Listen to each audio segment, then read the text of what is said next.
You're listening to the Plain Talking UK podcast, the UK-based podcast written by a passenger for anyone. And here are your hosts, Carlos Stebbings, Matt Smith and Neville Bounds. Well, hello and welcome to episode number 216 of the Plain Talking UK podcast. I'm Carl Stebbings, and joining me in the Barn studio this week, as always, is Matt Smith. Hello everyone, good afternoon, good evening, good night. Another day gone. Ah, that's quick. Right, good night everyone. How are you, Matt? Oh, I'm living life's eternal dream every single day. Oh, good. How about you? Oh, well, I'm just glad to be here, as always.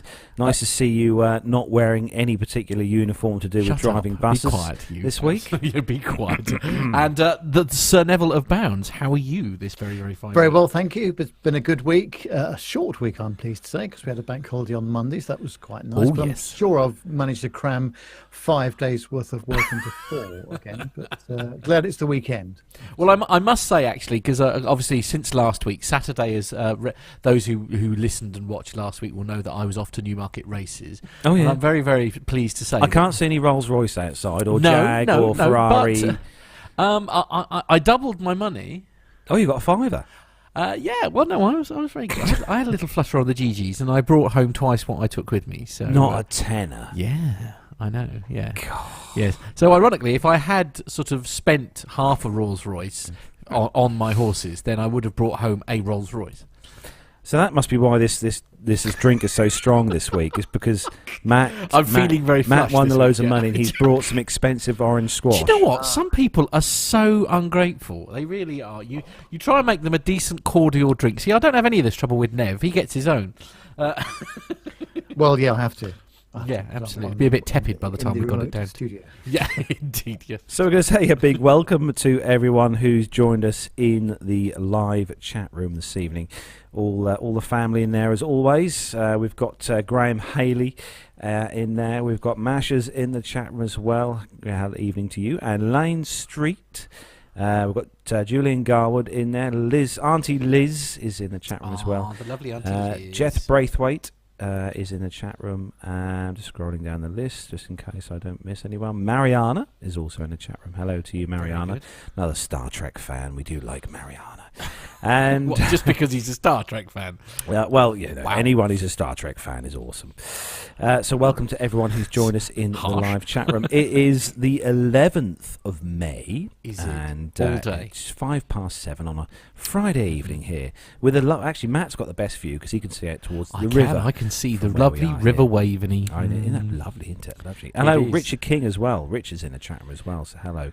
And apparently, Picard lives in a village close to where Richard lives, as in Patrick Very Stewart. cool. Go and disturb him immediately. Get him on the show. We need him on the show, Right, definitely. Yes, okay. So we've got loads of news to get through this week, loads of great news stories. We've also got a huge announcement to make at the end of the show. Sorry, I was looking at you blankly then. Are you right there, Matt? Yeah. A huge announcement to make at the end of the show about something that's going on later on this year, so stay tuned for that. It's going to be awesome. It is. We've also got a few more bits of audio from Armando, which is going to be awesome to listen to as well, so we're looking forward to that. We've got a bit of military news to It's get sad, through. really. I've literally just rendered it and I've forgotten already who he's talking to. But anyway, there we go. And a little bit of military news as well this week. But we have got a little bit of housework to do before we start this week's show. We have, so we're going to yes. hand things over to the legend that is Neville Bounds. Yes, of course, and it's all about your contributions, and Patreon is really important to us, so thank you very much to everybody for their superb contributions, and we'd like to thank the kind donors to the show, including a new Patreon, Nico Rega, and also a massive thanks to Jan Hubner for his very kind donation through PayPal, and also to Tom Thomas and Jenny Parkinson for their recurring PayPal contributions to the show. It really does make a massive difference. And so the other contributors are as follows. It's Adrian Meacham, Nick Anderson, Captain Jeff, Stephanie Plummer, Stuart Black, Liz Piper, Jonathan Warner, Evan Shue, Adam Spink, Matt Donnemeyer, Jeff Ward, Ben Todd, York Moeller, Philip Labe, Andrew Wilson, Graham Haley, Matt Caton, Eric Graves, Jordan Rose, Steve Andress, Matthew Bunting Frame, Myla, Ryan Harper, Stuart Backer and Ray Williams. Thank you to one and all, because as you'll hear later on in the show, we're going to do some very ambitious stuff, and all this stuff costs money, so it does. We really do appreciate your contributions. So don't forget, if you want to help with the show, and if you've got a few spare pennies lying down the back of your sofa, if you take yourselves over to our website, plaintalkinguk.com, there's a little Patreon link on there and a PayPal link. If you want to help with the show, we really do appreciate it ever so much. And if, like me, you're not able to, perhaps where you are short of a bob or 12, then why not, if you use Amazon like I do to do your shopping, why don't you use the link on our website, and then that way we get a small referral fee from Amazon for every purchase that you make. It's like an advertising fee that they pay us, and that's perfect for us because it helps us buy leads. I used that twice this week. Cables and all sorts of bits and pieces, which obviously are very useful as we're about to commence the final fixtures and fittings on the new studio. Yeah. All very exciting, isn't it? Very exciting. No, so big thanks to everyone, obviously, who donates to the show. Awesome. Thank you very much. Yeah, very much appreciated. Yeah. So I suppose we'd better move on, I suppose, with some news. So we are going to start the show then, as we do each week, with our rundown of the weekly news from around the world and the UK. So if you're ready, Matt. I certainly am, yes. And if you're ready, Nev. Surprisingly, yes. Let's go.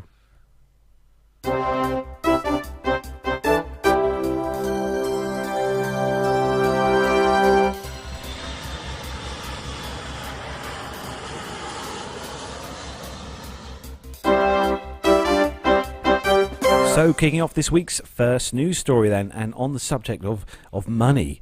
This is on the usnews.com website, and the headline, Emirates Airlines posts boost in annual profits to $762 million. Wow. Dollars. That's a big number. That is a rather large number. So this is in obviously Dubai, United Arab Emirates, and I've heard of that place. The Middle East's largest airline said on Wednesday this week the long-haul carrier's revenue improved over the past fiscal year, reaching $25.2 billion, with profits rising to $762 million. That's just ridiculous amount of money.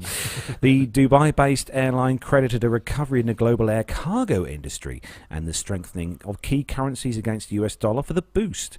Emirates said in spite of political changes impacting traveller demand and fare adjustments due to competitive business environments, the decline of the US dollar against currencies in most of the Emirates' key markets had a $180 million positive impact to the airline's bottom line.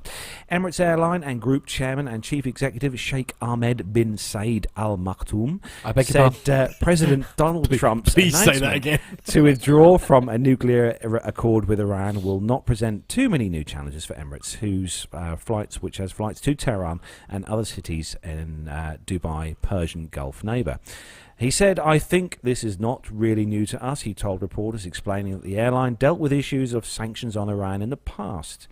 And it goes on to say that last year the airline's profits fell by more than 80% from the previous year to $340 million as it grappled with a slump in demand linked to a range of headwinds from political upheaval and terrorism in Europe to tougher travel restrictions into the US.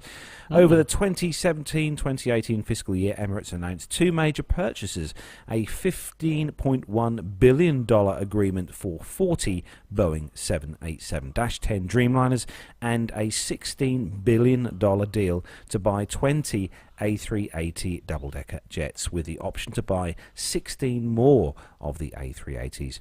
The airline's aggressive expansion and growth has helped transform its hub at Dubai International Airport into the world's busiest for international passengers. The airline said it carried a record 58.5 million passengers this past fiscal year, compared with 56 million passengers the year before. Meanwhile, Emirates Group, which operates the airline and includes the Donata ground and travel service provider, said its overall profits peaked at over $1 billion and revenue reached a record of 27.2 million. It's safe to say that they're doing rather well. Yeah, I think they've had a good year. I think they've had a good year. I mean, they are obviously one of the biggest airlines. They they've got the head screwed on when it comes to how to run an airline. Meeting a lot of their staff at Dubai last year at the air show and that. So you really can't go wrong with the cabin crew with Emirates, that's for sure.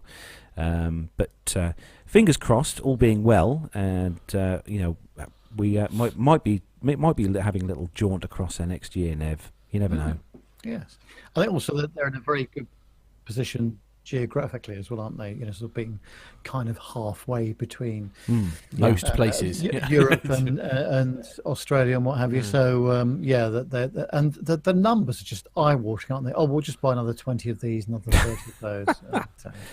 But it's good for them because they're clearly filling the seats, so the load factors are very good, and they are a very well-respected airline. Yeah. That's true. And not forgetting as well, they're also starting their new route from Stansted, London Stansted in the UK here in June, which next month. Very exciting, in June, so another new route, which I think is going to be really good for those guys from Stansted. Yeah. So, Indeed. It's sorry, apologies to the chat room there. I was just moving the camera. I'm being a little bit distracted by. If you're listening to the audio version of this show, then you'll know that for the first time, like what feels like forever, since the 200th, actually, Carlos isn't wearing his hat, and it's very unnerving.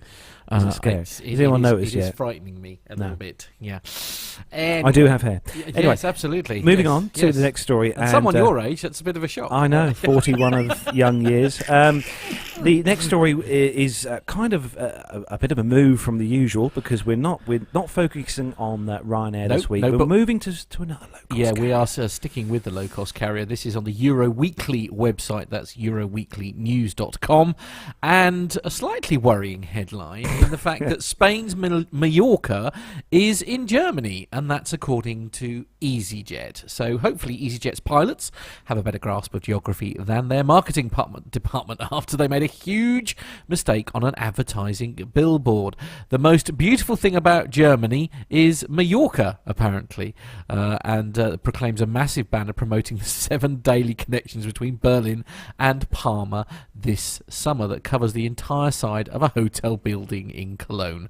The British low-cost airline is headquartered at London Luton Airport and operates scheduled services on over 820 routes in more than 30 countries. And hopefully they will know where most of those countries are. In July 2017, EasyJet announced that it had applied for and was subsequently granted an Austrian Air Operator Certificate AOC and operating permit, thereby establishing EasyJet in Europe.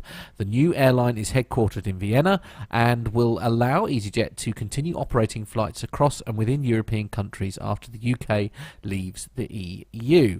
It's a slightly worrying. I'm going to pop this up on the. It's a picture someone took on Twitter. Yeah, so I'm just going to see if I can bring that up while.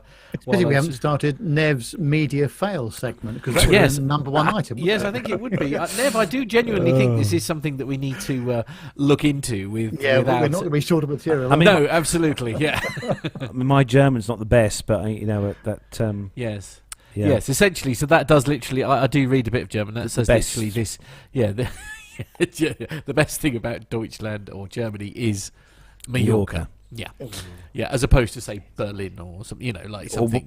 One of the nice places in Germany. Yeah. So, well done. Excellent. Well done. Hats off to the marketing. I mean, I was a bit worried they might have put, an A380 on the poster or something like that, just to add to the. Could have happened. Yeah, you never know. Right. Okay.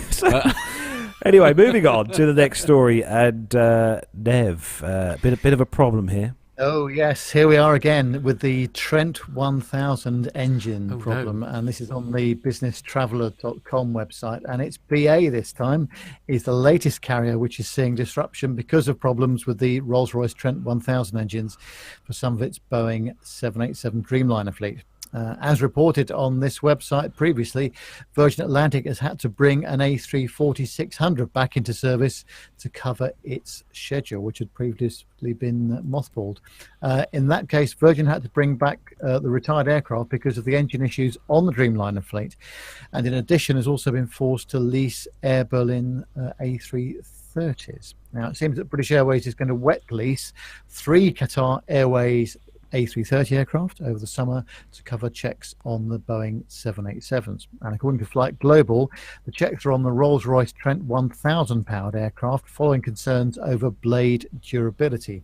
The problem is industry-wide and should not cause concerns about flight safety, but it will affect passengers booked on these flights since the Qatar Airways have a different configuration to the BA 787-9 aircraft, and they also don't have a premium economy section, which BA call World Traveller Plus. It's unclear at present which flights are affected, but the substitutions which will take place are between June the 1st and September the 30th of this year. And BA told the Business Traveller website, the safety of our customers and crew is always our top priority, and we would never operate an aircraft if it was unsafe to do so. Like other airlines around the world, we're carrying out detailed precautionary inspections on Rolls-Royce Trent 1000 engines on some of our Boeing 787-9s to ensure we meet all of the relevant regulatory requirements. To facilitate the additional Rolls-Royce engine inspections and any associated maintenance, we are making some minor schedule adjustments. We're looking at a range of options to ensure that we minimise any changes to our customers' travel plans in the coming weeks. And the Business Traveller website understands that the extra checks and associated maintenance only applies to some of the Rolls-Royce Trent 1000 Package C engines on the 787-9s operated by British Airways, not the -8s, which are unaffected by the latest EASA and FAA directive relating to compressor checks. Well, this is all very good. That's what we like to see. But can you imagine the cost to the airline or to the engine manufacturer? For all this stuff? I mean, we were actually talking about this story before we started recording, weren't we? And I was actually asking these guys a question: who inevitably is going to fit the bill for this? Because presumably this, obviously, these things have warranties and things like that. Well, hopefully BA kept the receipts. Right, yes, I dare say they probably kept some paperwork, yes. But I mean, I presume at the end of the day, the buck's going to stop with Rolls-Royce, I assume. Yes, there's going to be some negotiation going on there, isn't there? Yes, I think you're right, yes. Free aircraft. Yes, absolutely. Or free engines, yeah. I mean, I was really lucky again to have a tour around Heathrow Control Tower last Saturday, courtesy of I love Adam how you just Spink. casually drop that into conversation. And, no, I was saying before the show, Clang! one of the things that Adam pointed out to me was the pile of Dreamliners that was sitting outside BA's workshop without engines. Oh, my goodness. They do look very interesting without engines. Weird without engines. Yeah, they do look rather strange when they haven't got engines hanging underneath the wings. But there was a lot of Virgin and BA ones kind of just sitting there, really. I mean, Nev, how long do you think this is going to take to solve? I mean, because this has been rumbling on for a while now, hasn't it? I reckon from what they're talking about, it'll be the remainder of the year. I would imagine, certainly for the next 6 months, to the end of September or October, or maybe into the end of the year. The trouble is, of course, it goes right across the summer schedule. So the airlines that are affected obviously are running these on long haul routes, and between sort of May and the end of August, as an example, it's a very busy season for them. So it's really important that they've got some serviceable aircraft during this time. But luckily, I mean, this happened with the BA strike, if you remember previously, where they had to wet lease aircraft and crew as well from Qatar. At least they have an option. But of course, people will have paid for their favourite seats on their -9 aircraft, and they're going to be. Well, they're going to have like reimbursement, I presume, if they've been paying, for extra for these bits and pieces. A couple of quick extra hellos in the old chat room, if I may be so bold. Hello to Jen Niffer, she's just joined us. Hi, Jen. Tom Thomas has just joined us as well, and also welcome to Andrew Wilson, he's there as well, and Jenny Parkinson. And Yamasaku, hello from Japan. Oh, hello, yes, hello. Hello, in How cool is that? Japan. Wow. We really are global, aren't we, at the moment? Yeah. I do love this whole online thing. I know, it's great, isn't it? Yeah, absolutely. Tom Thomas actually mentioned there. Tom Thomas in the chat room says he makes a good point. Apparently, he says that all Rolls-Royce profits for this year are probably down the pan. Yeah, I don't think they're going to sort of because the trouble is with any of these companies nowadays, of course, because they're all on the stock market. So when you get something like this, I mean, millions of pounds are wiped off the value of these companies just like that these days. I mean, it's frightening, really. I mean, Rolls-Royce, I presume, are on the stock market, aren't they? I mean, they're public. On the other hand, of course, if you think about all of the Rolls-Royce engines that are on so many aircraft going back to True. the 1980s, running on the RB211s on the 747 fleets, for example. The in-service reliability and all the rest of it is phenomenal. And actually, all engines these days are very reliable, but inevitably, when you come up with a new design, new engines, they can't test absolutely everything, and then sometimes you get these in-service unreliabilities. And of course, the regulatory authorities have to err on the side of caution. Yeah, absolutely, without question. Neil Lamworn, hello as well. Sorry, the chat room is filling up nicely this afternoon. Awesome. This evening, good evening, good night, another day. Sorry, absolutely. It's going to be ongoing story for a little while, I think. Yeah, a bit of a shame. But as I say, I think that, as Nev's sort of alluding to there, I think they're big enough to be able to weather the storm. Yes. So moving on to the next story. This one is on Bloomberg.com. And this one kind of was found rather interesting, I think. This has popped up on a few different news platforms. But on Bloomberg.com, and the headline, "The airline seat of the future will clean itself." Okay. So Recaro, who I think most people have heard of Recaro, who make aircraft seating, whose customers include Cathay Pacific, and are developing a seat that's infused with a disinfectant that destroys almost every germ on contact within seconds. Its response to studies that consistently show almost everything inside an aircraft cabin is festering with bugs. Oh, that's lovely. These business class seats won't just cleanse themselves, but will also somehow inform each incoming passenger how well it has done the job. Oh, dear Lord. Recaro Chief Executive Officer Mark Hillier said in an interview that the seats may debut within a year or two. Only in business class. I know. Well, the quest for germ-free travel. The rest of us muggles in economy could just rot as far as they're concerned. I know. Yeah. But the quest for germ-free travel is part of an industry effort to make flying less taxing on the body as non-stop 17-hour marathons become common. As the tube-like design of commercial jets has barely changed in decades, seating has become the focus of comfort and a key point of difference. Tomorrow's airborne chairs, at least in business class, will be digitised and customised. There'll be a whole living area, Hillier said, by phone from Hong Kong. As well as being sanitised, Recaro seats will give massages and predict backaches. Eventually, they might even have their own bar. Individualisation is really the key, said Hillier. The goal, he said, is to create a hotel room in the sky. And Recaro, which competes with Thomson Aero Seating and Zodiac Aerospace and Rockwell Collins, make around 120,000 aircraft seats a year. Boeing Dreamliners, operated by Qantas Airways on the recently started Perth-London route, are fitted with seats made by the German manufacturer. Rockwell Collins offers seats with an antimicrobial coating it's an option and not every airline chooses them, said Alex Posey, the company's vice president. As airlines fly ever longer routes, passenger health has become a priority. Contagious diseases can be transmitted swiftly through a plane. God, this is worrying, isn't it? After flyers on a 2008 flight from Boston to Los Angeles contracted diarrhea, forcing an emergency diversion to Chicago. Investigators concluded a norovirus had spread in just 3 hours. Oh, blimey. 1 square inch of a seatbelt buckle can be home to 1,100 viable bacteria and fungal cells, according to a January report that analysed swabs from around the cabin. While antibacterial coatings are available for hard surfaces, Recaro is trying to achieve the same lasting result on fabric, Hillier said. The company's still figuring out how the seat would tell a passenger it's clean, and the best innovation doesn't help if you can't show it, Hillier said, so they're hoping to obviously promo these seats. Recaro's business class seats that they produce already cost as much as €80,000 or $95,000. In the future, they'll offer more control over the noise, light and temperature in a passenger's personal airspace, according to Hillier. A door or partition will provide more privacy, he says.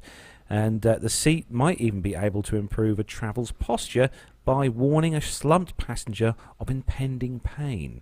I've got to say, if these seats actually do become a reality, it's going to be one hell of a seat. That's for Well, sure. yes, that is true. I just envision Matt going on board his flight to the States, because he's a bit of a traveller now, and I just imagine Matt walking up in the seat saying, "Sorry, Matt, You're too fat. You Get can't- off." No, you can't sit on me. I'm not clean. Would you mind moving over to that business class seat instead?" Oh no, I could live with a bit of that. Yeah, absolutely. No, it's all right. Perhaps can you imagine if the computer systems go wrong, and they do start, "Sorry, sir, this seat is not clean. Would you please upgrade yourself to business class free of Right. charge?" Okay. Free of charge sounds good. We don't get anything. Nev, any free these views? days. Well, I just can't find the words really. I think that some of these things are great ideas in theory, but I can just see some massive calamities and difficulties here, can't you? Oh dear. Well, it'll put the cleaners out of business, that's for sure. Poor people. Yeah, Especially no, as I mentioned in the chat room, a few people, if Captain Al's flying, they'll need an industrial strength That is a version good of point. it. Yes. Yeah. Yeah. There's only so far that self-cleaning can go. Of course. Quite, Let's yeah. not. forget that. Jennifer has said it, or Jennifer's put in the chat room, that we need those seats at the airport too. All the germs on the airplanes are in the airports as well. Oh, that's just horrid. Thanks for that. Neil's just pointed out, Matt, that Specs and Tar, you're going up market. No, obviously. Well, it's just sometimes you just have to make an effort. Give him honestly. Absolutely. Yes. Nothing Anyway. to do with the fact that I was helping my friend Lorraine out this afternoon. Yeah. Doing that job you don't do anymore. Anyway, sure. moving swiftly on, the next story then, Matt, is all for you. Yeah, I don't know if I want to read it out now. If you're going to be. This is a techie one for you. Okay, anyway, this is on zdnet.com, and the headline is Cloud Computing. Why is airline just. Why this airline? Why this airline? See, I told you I should. Can you read? No, I can't read. I've forgotten how to. Cloud computing. Why this airline just went all in on AWS? What's AWS? Amazon. Read on. Oh, anyway, machine learning is key to a new Amazon cloud migration project, which will mean Ryanair closing most of its data centers. What? Wow, low-cost airline Ryanair plans to close the vast majority of its data centers over the next 3 years as it moves its infrastructure to the cloud with Amazon Web Services, AWS. Oh, there we are. See, learn something new every day. The European airline, which carries over 130 million customers every year on more than 2,000 daily flights, already runs several elements of its core business on AWS, including hotel booking site Ryanair Rooms and Ryanair.com. But it's now going all in, according to the cloud computing giant. The airline is building a company-wide data lake on Amazon S3 using Amazon Kinesis to gain insights from customers and business data. Ryanair is standardizing on AWS services, including AWS databases, analytics, machine learning, and deep learning services. It is working with the AWS Machine Learning Solutions Lab to create an application that enables the company to automatically detect surges in demand for flight segments and anticipate schedule changes. You mean to work out whether they need to put the price up faster or not, I think is probably where Anyway, AWS said that by migrating from Microsoft SQL Server to Amazon Aura, oh wow, that's brave, Aurora, sorry, Ryanair, which sends out 22 million emails daily to customers about travel bookings or sales, will be able to run one of the largest email marketing campaigns in Europe with higher performance and at a fraction of the cost. Ryanair Chief Technology Officer John Hurley, that's not a name I've heard before at Ryanair, said that machine learning is hugely important to our growth, adding that the company is exploring AWS machine learning services, including Amazon SageMaker, to personalize the My Ryanair portal for every single traveller. Hurley said the airline is also trialling Amazon Lex, Amazon's deep learning chatbot service, which powers its Alexa virtual assistant, so that customers can be dealt with by the chatbot or a human, depending on the nature of the request. So this cloud-based, so this is like, so they're moving all the stuff from like a hard drive to like we store our Well, photos I mean, a online. lot of service. I mean, even here, I mean, in sort of Sleepy Bungie, I mean, we have cloud-based services that we use for our backups and things like that. So we don't sort of have what I call physical backups on hard drives or pen drives anymore. We have it all stored in the cloud. I mean, really, I mean, they're just moving with the times, to be fair. And you know, why pay for your own data center when someone else has already got one that's available at a sensible price? I mean, presumably this is something you experience quite a lot as well, Nev, in your industry. I mean, the cloud must be huge. Yeah, well, I mean, we use it extensively. I mean, although I work for quite a high technology company, we've still got the old server whirring away in the corner there, running on Windows 7 probably. But we it's usually Windows XP. I'm impressed. And we've got tape backup systems for it, but we also extensively use the cloud stuff as well, because so many of our apps these days are lightweight versions of the main app. So that we can use the fuller versions and have collaborative stuff going on in the cloud. But actually, cloud reliability is so good these days. Having said that, I still, if I'm shooting lots of material with my video camera, for example, I do quite like a real physical hard copy backup on a LaCie drive or something like that. Just because if something did go wrong, then I can access the data. But this is clearly the way to go for the airlines. Yeah, and in fact, even at PT UK Towers here, I mean, we have a shared cloud drive that I upload everything from, Armando's segment that we're playing later to. So I mean, they are just literally moving with the Do times. these cost loads of money then to have these cloud-based servery things? It's not free. I'm guessing it's not free. No, it's not free. The thing is what people don't quite. It's the initial outlay that is really expensive. For something like what they want to do, Ryanair, this is going to be a big... Yeah, what I'm cloud. getting at really is people underestimate how expensive it is to buy these servers and put in the infrastructure that you need to be able to hold and handle the kind of data that you're talking about with an operation like Ryanair. Now, with data links being so much better than they have been in years, especially here in the UK... I mean, I suppose if you're sort of communicating with online virtual servers and things, you're just moving small packets of data and just leaving, data centers at the other end to sort of render the information and just send you back, screen prints and things like that. I mean, so it kind of, I think we're all going to be doing something similar very soon. But well, when you buy thing from Amazon or any online store, that's what you're interfacing with, isn't it? It's cloud-based data centers, effectively. It is. Yeah, indeed. So, I think, to be honest with you, I think we'll see several airlines. One might even recommend BA do it sooner rather than later. But you may find they're still using an 8 gig Nev's pen giving drive. me a look now.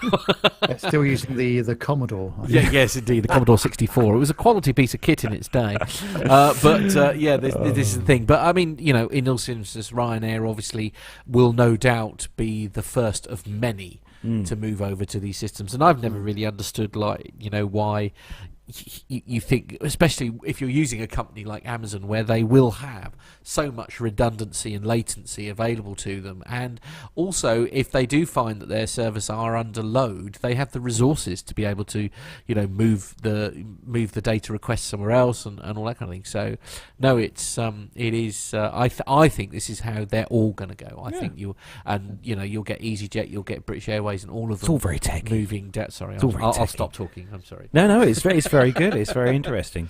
Yeah. This is the world of Matt and Nev. Yeah, absolutely. Yeah. So Nev, it's the way forward. Yeah. The next story, a bit of a worrying one, but slightly. Yes, it's on the independent.co.uk, and it says that passengers aboard a Delta Airlines plane that filled up with smoke after landing have described the ordeal as a flight from hell. Oh dear. While passengers say a dog was first to notice something was wrong, a dizzying smoke soon began to fill the cabin from the vents, sending those aboard Delta Flight 1854 into a panic and necessitating an evacuation on Tuesday night. Passengers crammed onto the wing after jumping out of the emergency exit, then lowered themselves to the ground. They slid down the inflatable exit ramps in the front to the tarmac. now that I'm not in a daze, fumes came through the vents after we landed. It made us instantly dizzy.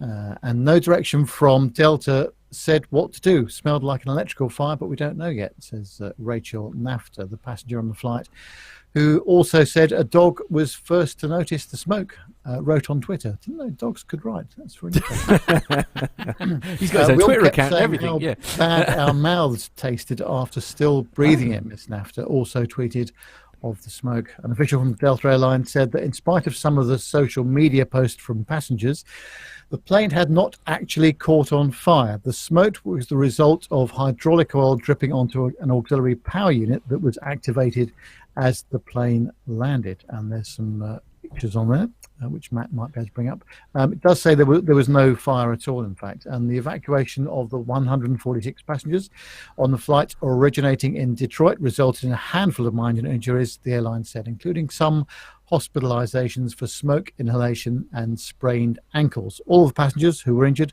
were discharged on Tuesday night. Jim McManus, who tweeted that the journey, which had already been delayed by 3 hours, was a flight from hell, later told local media that most people remained calm when the smoke began to fill the cabin. Flight attendants, he said, had instructed passengers to keep their heads down and exit the plane. We were kind of sitting there complaining amongst ourselves, and one guy pointed out that it didn't happen whilst in the air, Mr. McManus said, noting that the incident could have been worse. Delta says that although there was no grave injuries, the safety of its customers are its top priority. After smoke entered the cabin upon Flight 1854's landing, the crew determined that emergency evacuation was necessary, and they quickly and professionally directed the passengers off the aircraft through the various exits on board, the airline statement says. We are additionally thankful to customers who follow the professional direction of our crews in support of themselves and fellow passengers. We apologise for the concern this event has caused, the statement continues, and the safety of Delta Airlines customers and crew is our top priority. And we all agree with that. But, ladies and gentlemen, could you not bring your bags with you? I know. Do you know? I was about to say that. Leave it behind. What is please. wrong with these people? It's like, the first thing they do, rather than actually sort of comply with the requests of the cabin crew, is grab their bags and then immediately start recording on their poxy mobile phones. I mean, one of the pictures on here, it looks like someone's climbing back up the escape chute to go back in. Yeah. Oh, Yes, damn, I it forgot does, my bag. Yeah, Oh, no. absolutely. Yeah, there's the picture Carlos dear. is talking about. On the MD series aircraft, you noticed how, I didn't actually notice before, but when they pop the slides at the front, obviously the aircraft, the fuselage is quite close to the ground. So actually there's not much distance to go at all between the front exit doors and the taxiway or the runway, wherever they are. But of course, you've got people taking luggage with them. And Which is just a no-no. I don't get why people keep doing this. I mean, unfortunately, we've had a couple of incidents now, haven't we? Well, we had a few, haven't we? And it's like you get these pictures and they've all got their poxy luggage with them. What? It's just like, just get out of the damn thing. Abort. Anyway. No, I think the airlines... there's some very...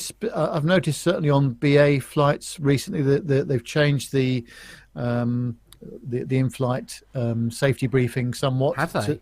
To say very specifically, do not take anything with you under any circumstances. And it's a catastrophe waiting to happen, because actually you can evacuate the aircraft really quickly, but you've got people bringing bags with them and all the faff that goes with that. It's awful, isn't it?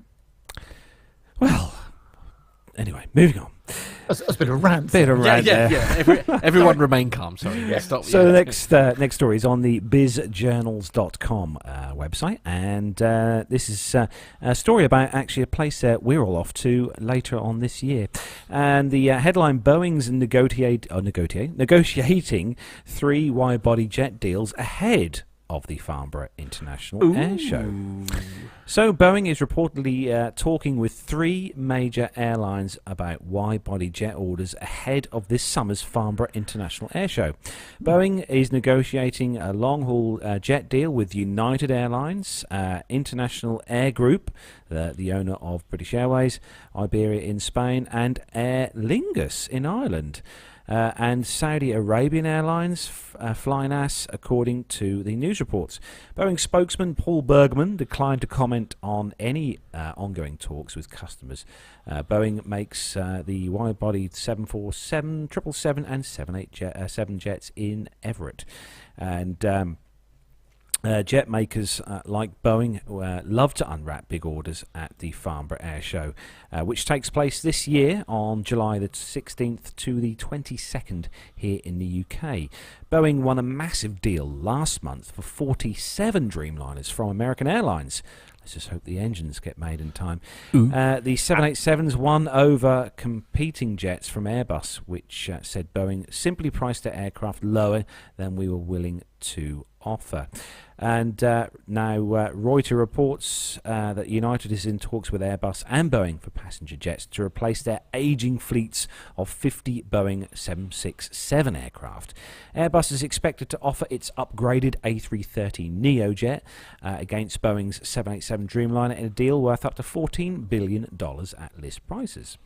United said it has already got 33 Dreamliners but no A330s. Meanwhile, International Aero Group CEO Willie Walsh revealed on an earnings call last week his airline is in talks with Boeing and Airbus about wide-body jets for its British Airways affiliate. Walsh characterised his Boeing talks as constructive but said he was disappointed with Airbus over the A320neo delivery delays. IAG may have an alternative to buying, Bloomberg reported. Qatar Airways, which owns 20% of IAG, is considering lending some of its wide-body jets to British Airways, which they have, haven't they? And Boeing's third prospect is Saudi Arabia's Flynas, which ordered 100 Airbus A320s last year and intends to operate big aircraft for the first time. Flynas CEO Bandar Al-Hanana told national newspapers in Dubai that he's talking with Boeing and Airbus to buy 777s or A330s. Al-Hana said Boeing's new mid-sized airplane, nicknamed the 797, might be an option for his 10-year-old low-cost carrier. So it's safe to say that Boeing are definitely they're definitely getting the orders in, even if they're having issues with the engines with the Dreamliners. But it's interesting to see every year Farnborough beats its figures for the amount of sales done during the week at the air show. But it'll be interesting to see what happens this year with their figures. Sorry, I've been a little bit distracted by Will Hardcastle, who we met at we met in at our 200th, didn't we? Yes. Yeah. And I think currently it is the latest and newest location that our show is being viewed from.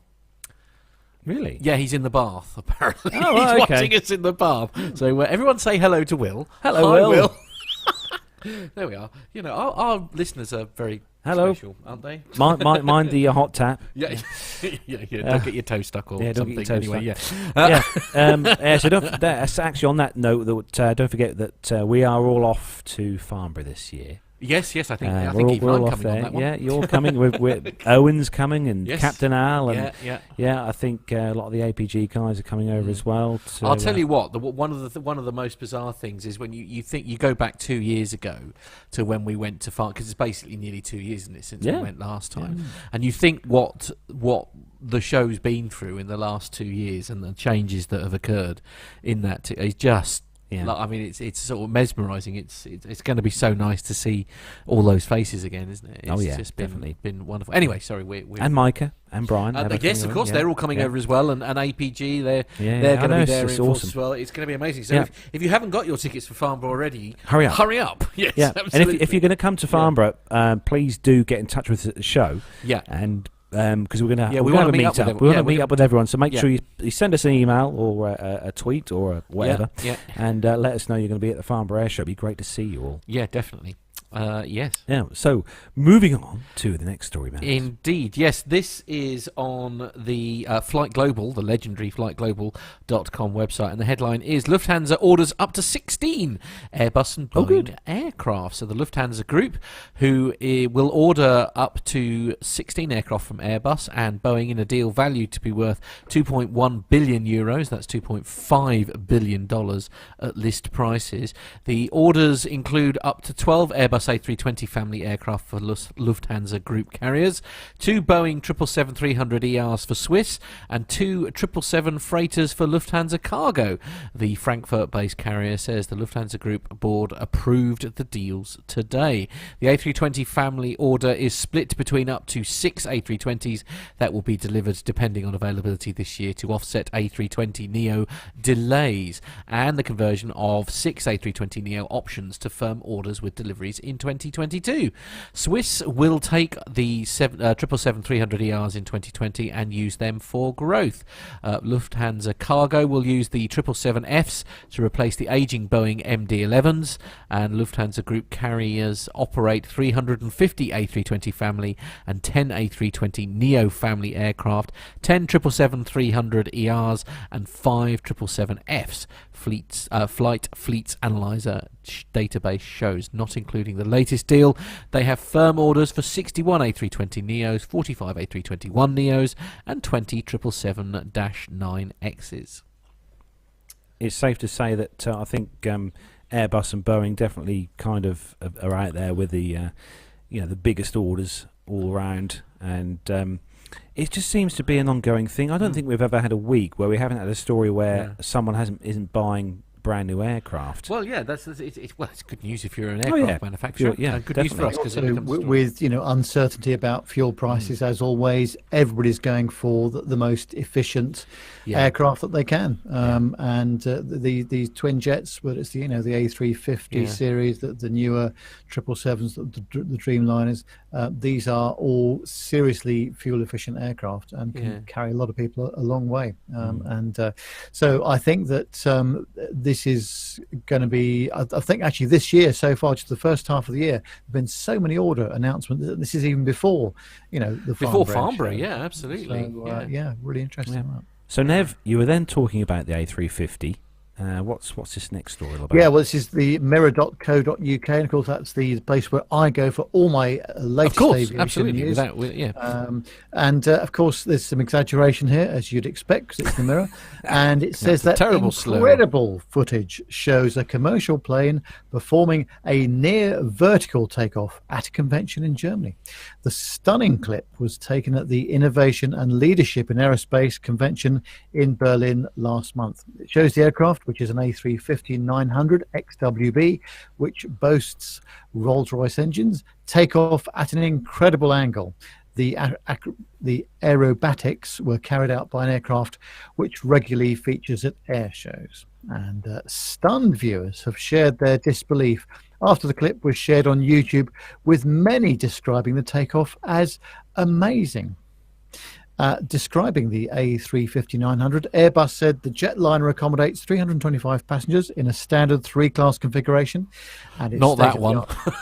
No, I think this one was probably empty. Yeah, indeed. Angles of attack and what have you.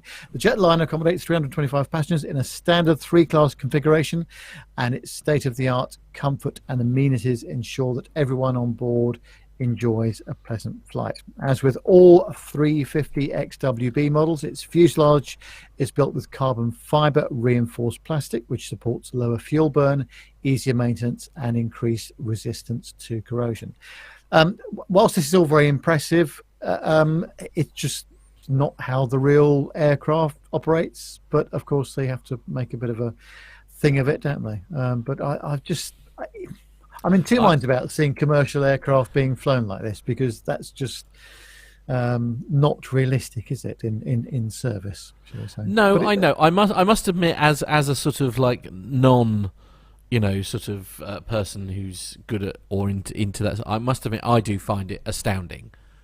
I just, I mean, and what you know, the A380 that they had at Farnborough 2 years ago. I mean, that is still because you had the A400M and the A380, didn't you? Sort of doing side to side, you know, back to back.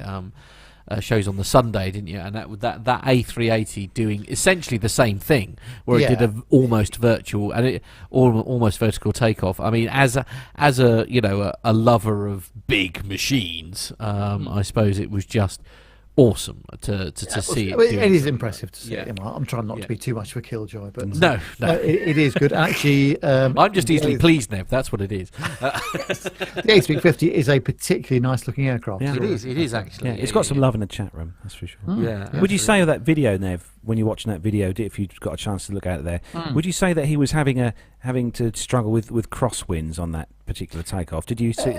If you look at the rudder, I was just watching that video there, and I thought lots of fiddling around. Lots of fiddling with the rudder there on that takeoff. Yes, because he's going to do something very stupid. That's why. That's why he's having to be sure. But as you say, a lot of love. Actually, if you want to watch that video and you're not watching the live chat room, if you take yourself to the mirror. So it's www.mirror.co.uk, and then if you search for remarkable footage shows Airbus A350, sorry, you'll find that video. Lane Street in the chat room has said that the camera angle makes it look more impressive than it really is. Oh, I see. Yes, probably. Yeah. That's a fair point. That's it. Everyone come back to Earth now. Yeah. Yes, absolutely. So the next story, this one is on flightglobal.com. Awesome website. If you haven't seen Flight Global, looked on Flight Global. Awesome site if you want up-to-date news. Yes. And the headline, Sharp Manual Overspeed Correction Injured 737's Cabin Crew. Ooh. So UK investigators have determined that a Boeing 737-800, the captain heavy-handed manual response to a developing overspeed resulted in serious injury to one of the flight attendants. The inquiry was into the upset on the Ryanair flight.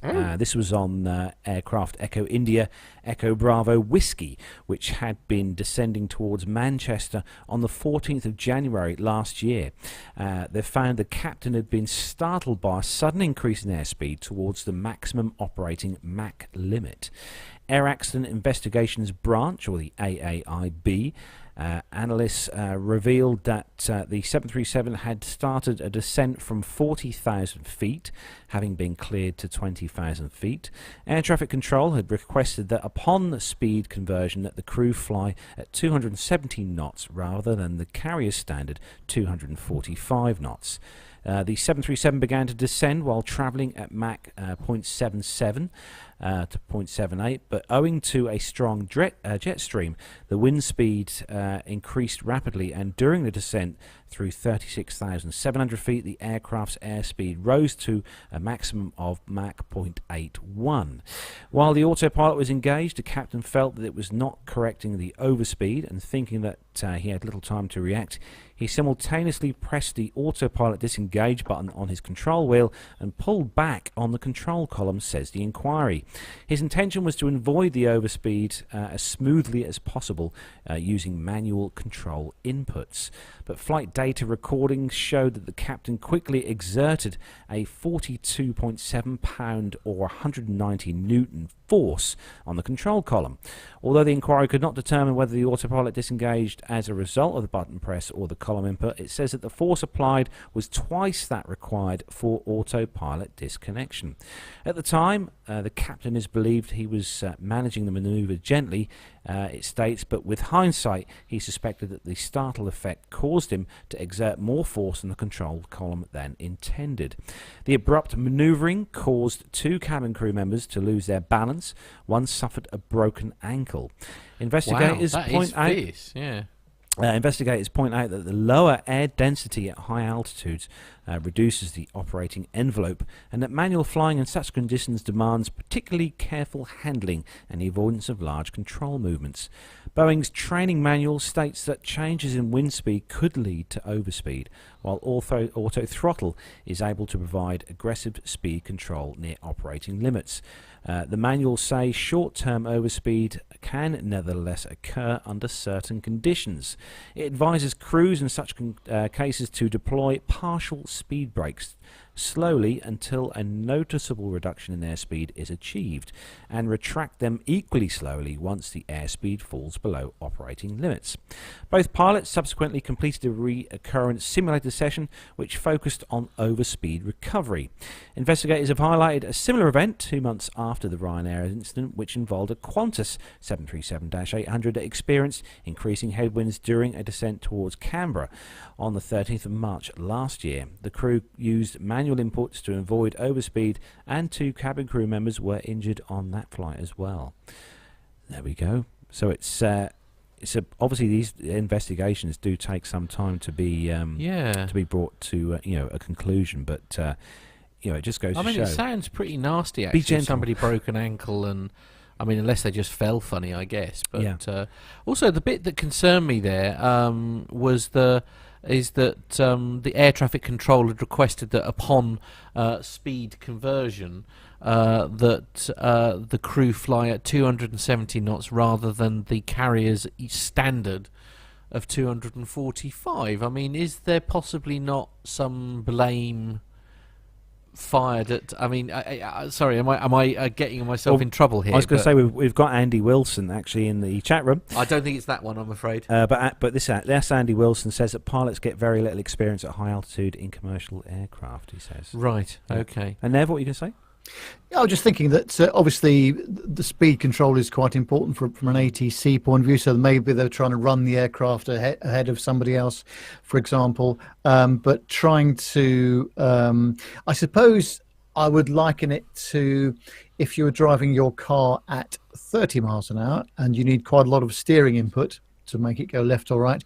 You do the same at 70 or 80 miles an hour. Not that I ever drive over 70, obviously, but if I did, you'd need very little steering input, and this is obviously not steering, this is all to do with speed control, the way aircraft handle at the higher end of the speed envelope is very different to that at the lower speed, I'd imagine. Right. And, so I'm sure Andy can tell us all about that, but you don't need much movement of the control column to do this stuff, do you? Interesting point, Andrew. That sorry, I'm getting me Andys and me Andrews all mixed up, so apologies for that. It's one thing that's interesting here, which Will's actually mentioned in the chat room here. It's I assume he is still in the bath. Obviously, might be a silly question, but did the cabin crew would the cabin crew get any sort of injury compensation for something like that? I wonder. I don't know whether how that works. Whether you sign a waiver that more or less says. Where's our cabin crew member when we need him? I know, in Ireland currently. Oh, yeah, enjoying some time at home. Oh, bless him. We do miss Yes. Owen. Yeah, indeed. Oh, Pip's in the chat room. Yeah, Hello, he Pip. does. Yeah. Right. So right. Yeah. Sorry. Pip's in the chat room as well. I'm just sort of trying to skim my way through. I don't think there is. They haven't converted the speed by that point. Until right. Okay. They're having a good old chat about this. Yeah, in the they chat are. room, I'm that's for sorry, sure. I'm not doing. Anyway, carry on. Yeah, no, it's because it's interesting. I don't know. Reading that story, and this is the trouble with me knowing absolutely sweet FA about aviation. It's just like, the 270 versus 245. I just wondering is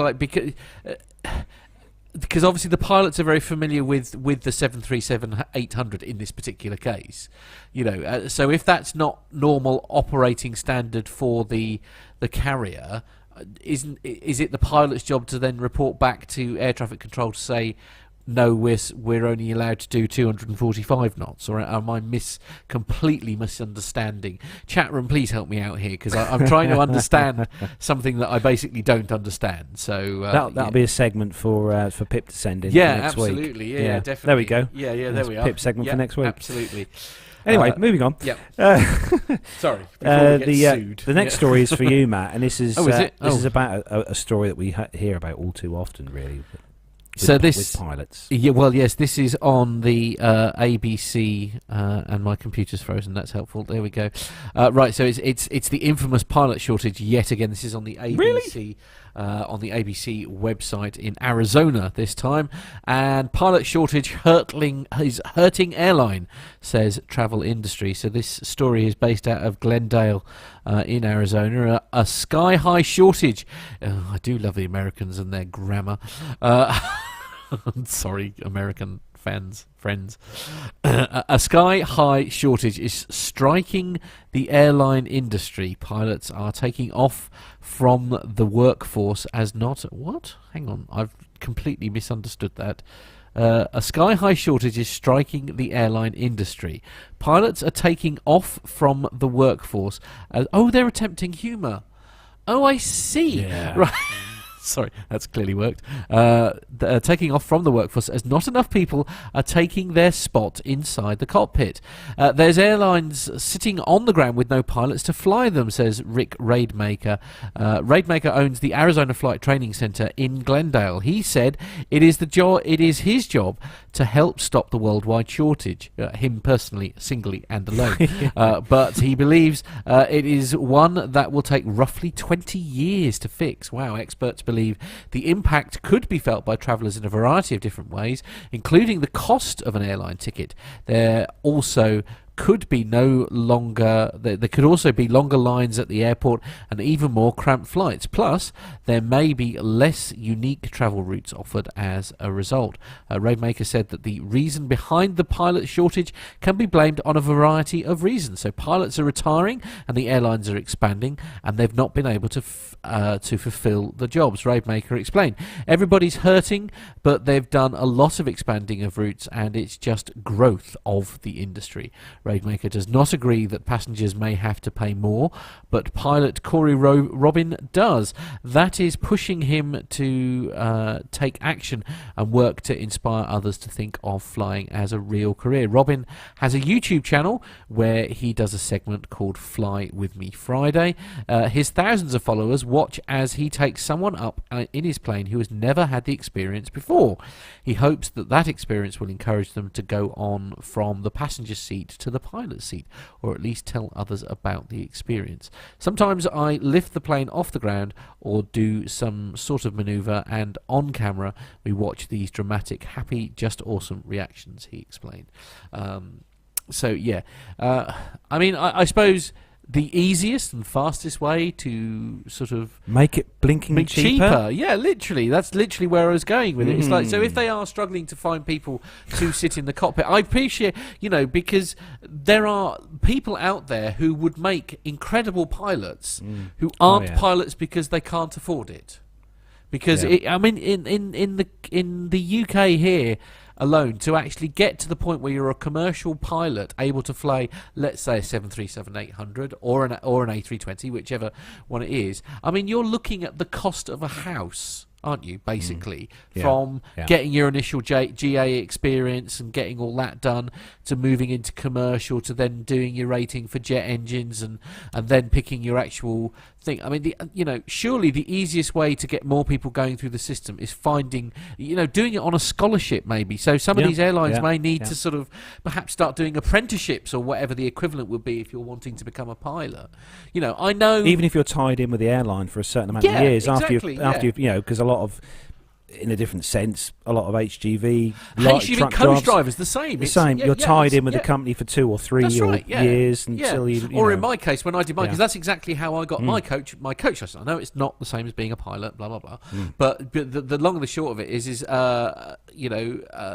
David from D-Way Travel, in my case, was in need of a driver. I said, I've always wanted to be a coach driver, ha ha ha. And then off I went on having my, he said, well, look, I'll pay for you to go, because I said I'd love to do it, but there's no way in a million years I could afford it, because you look at, you don't get much change out of about £1,200, £1,300, £1,500 if you want to do coach driving. So you do that, and basically he fronted the bill, if you like, for me to pass my test, and then I worked for him at a reduced rate, if you like. So I still got some money, but not as much, until I'd paid it off. And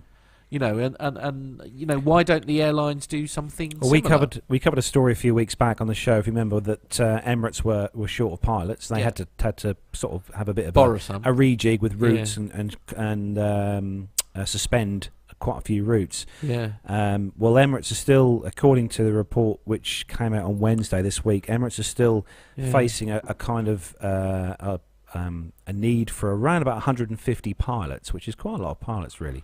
Yeah. But they've also, a story came out on the 8th of May, which was Tuesday this week, that's saying that Emirates are also experiencing a very, very big shortage of cabin crew. It says the story that I was reading this on here. It says that the shortage of cabin crew is mainly down to Emirates purchasing large aircraft that require lots of cabin crew. More cabin crew. So you obviously got absolutely. the 380s, the 777s and stuff, the big wide body jets that obviously have to have a lot more crew. With Emirates being the largest operator of the 380, that it does swallow a lot of crew. Indeed. Any thoughts on this, Nev? I mean, what would your solution be? I have no solution, but the thing I still do not understand is we go through these. Maybe people that are actually in the industry can explain it, but we go through these cycles of 1 minute there's not enough pilots and it's an absolute catastrophe, and they need to recruit low-hour pilots to get people into the system, and then 3-4 years down the line, we've got too many pilots, so we need to lay a load of people off, and we need to reduce our routes. And wouldn't it be nice if it was just all leveled out a bit and evened up somewhat? And it all seems very peaky and spiky, doesn't it? Also, the airline business. I mean, this growth isn't happening on a whim either, is it? I mean, so you don't just sort of literally decide in a couple of weeks' time you're going to start running a route. Do you know what I mean? I mean, so presumably months of planning have gone into sort of making arrangements for you to start this new. I mean, if they are planning to do it, I'm surprised that hasn't been factored into their decision-making process. I suppose the other thing which you have to remember, of course, is world events. If you think about just what's going on at the moment between the US and North Korea and all the rest of it, they weren't even speaking to each other previously, and now they are. And who knows, there might be air routes opening up there in future. That's so a good point, as the world picture changes all over the world, whether it's the Middle East or it doesn't matter where it is actually, routes open up or routes get shut down if two countries start arguing with each other, and then there's overflying rules, difficulties, and that puts a lot more fuel burn on the aircraft because they've got to go around the country rather than through it. It's so many factors in these things these days. So I think the airline business is not very typical in that respect, and this is why we see these peaks and troughs of pilots and cabin crew demand. Again, I don't know what the solution is. I suppose there isn't one really, isn't it? It's just everybody's got to talk to everybody and plan a bit better, maybe. I don't know. Yeah. Or is that just too easy? Too easy. Okay, my apologies. So the last story then for Nev, and this is one for, I think a lot of us have always looked at booking cheap flights, and sometimes when you go to book a flight from the UK to the US, you kind of find the cheapest flights always involve a layover. So Nev, what's this story all about? Yeah, this is on the junkie.com website, and it says how to survive an epic layover in an international airport. We all know how much fun an international holiday can be. The chance to do, see and eat things you can't in your home country. It's one of the most thrilling opportunities you can experience. Right. Okay. Conversely, the part where you actually travel is usually super boring and is easily exacerbated if you get stuck waiting for 5 or 6 hours for your next connecting flight. Well, with that in mind, here are some handy hints for dealing with an epic layover in a foreign land. Number 1. Brush up on your foreign languages. Unless you're going to the US or UK, chances are that English isn't going to be the predominant language spoken at your final destination. Well, what about Australia, New Zealand, South Africa, India? Sure, many countries speak English as a second language, but you should at least memorize a few key phrases that will help you get by. It'll endear you to the locals and probably make the whole travel experience a bit smoother. Plus, no one wants to be that loud oaf at the restaurant, gesturing wildly and demanding to see the English menu. Number 2, eat. Look, you're not going to find any great food at the airport, but do you know what sucks more than airport food?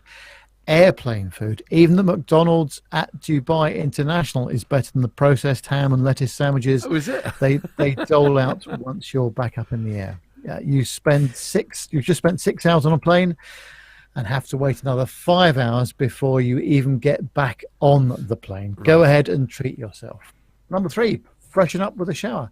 You've just spent 6+ hours rugged up on a flight with all that recycled air on the plane drying out your face, unless you're on a Dreamliner or an A350. So chances are you're not going to be feeling too fresh, but most airports offer shower locations, usually near the toilets, sometimes even with a towel service. So why not take them up on their offer of a 20-minute hot shower whilst you wait for your connecting flight? And number 4, prep your laptop with entertainment. If you know ahead of time that you'll be spending a significant amount of time of your journey trapped in an airport, make sure that your laptop is chock-a-block with things to watch. You could try streaming services like Netflix, good luck with that, or watching something on YouTube, but airport Wi-Fi tends to err on the choppy side and sometimes will only grant you a couple of hours of use. Navigate this by downloading as much as possible before you take off. I must admit, I do that. I actually load my laptop with sort of 3 or 4 films to sort of last the. I like the this duration. next one. I find this is just so un-British, but I speak of it because it's number 5, and it says "Make friends in the airport bar." What? Originally, this point was titled "Get drunk in the airport bar," but they figured that it's more wholesome advice and that you won't get detained. The original sentiment still rings true, though, as this is the number 1 destination in any airport for people looking to take 5 minutes after a grueling flight.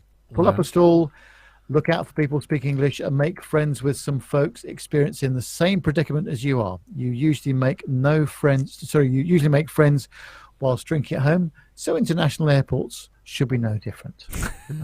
Yeah. Well, I not think I would even consider doing for 1 minute. So I would avoid that like the plague. No, basically what you should do on these long layovers is, get your laptop or your device for listening to things, Right. and download and listen to the show. Well, there is that. Yeah, there is indeed that. You can still download episode 1 of the show. You Don't could do probably, that. No, that's probably not. Please a good idea. don't do that for your own sake. Please don't do that. But there's lots of things you could do. I think one of my favourite ones would be to download aviation podcasts. Or Next Generation stuff. What, Star Trek? Yeah. Yeah.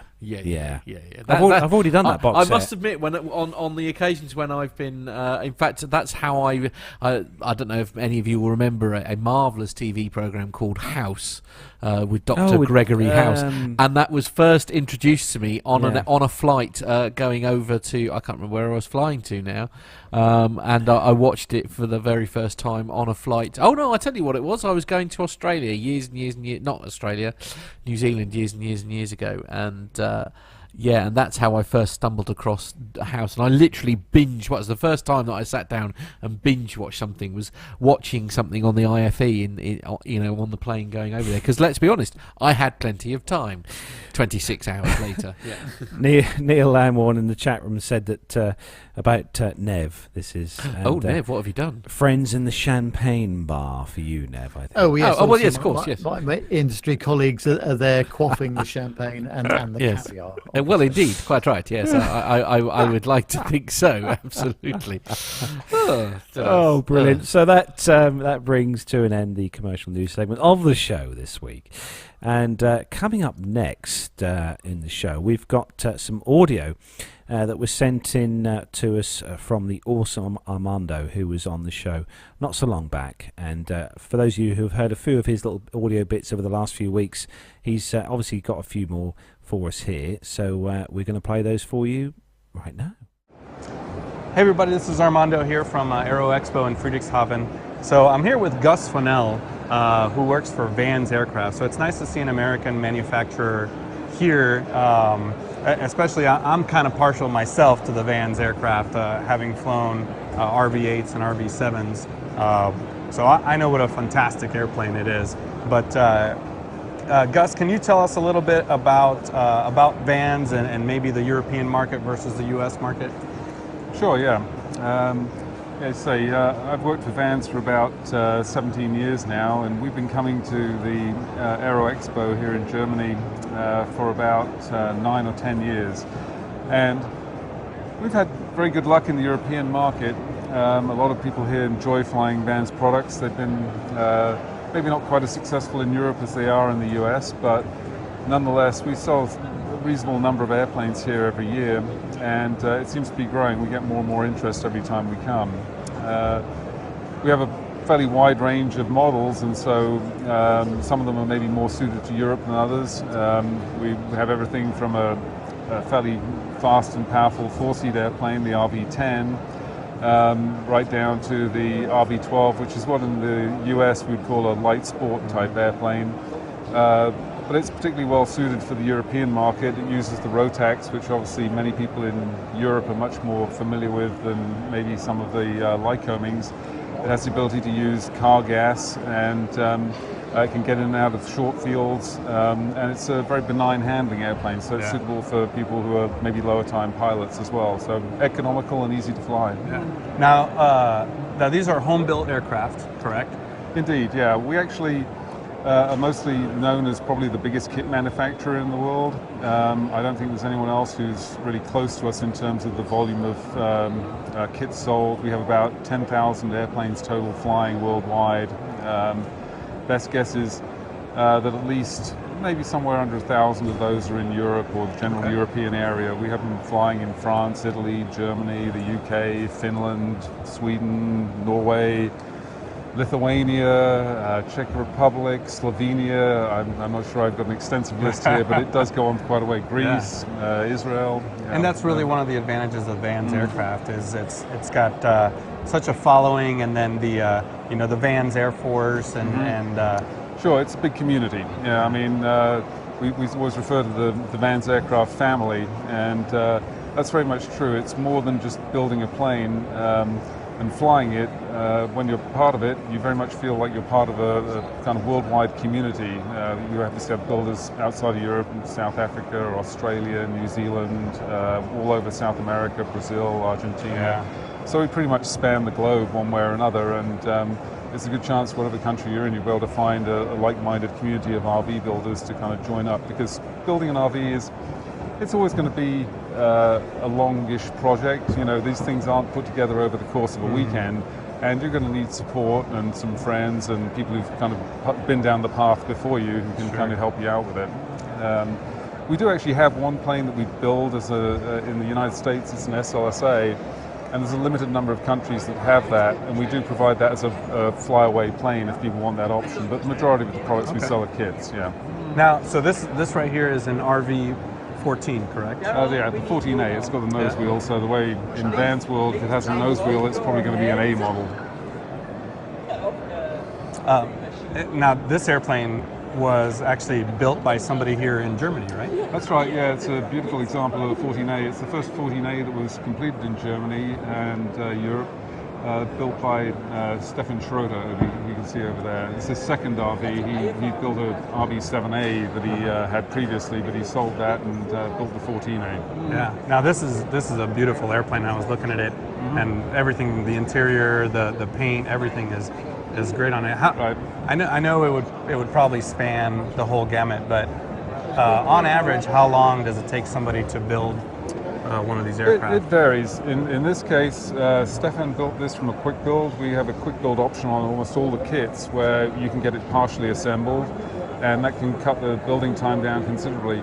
Stefan obviously was an experienced builder, and he's very precise. He actually had a business making cabinets for caravans and recreational vehicles. That actually goes very well with building an airplane. It does, yeah. Well, anyone who's used to doing almost anything with their hands, if you're a car mechanic or you like fiddling with your bicycle, or even if you like repairing your lawnmower, if you like doing that kind of thing with your hands, you're quite likely to enjoy building. But Stefan did this thing pretty quickly. He completed this airplane in just 14 months, it was pretty fast. Yeah.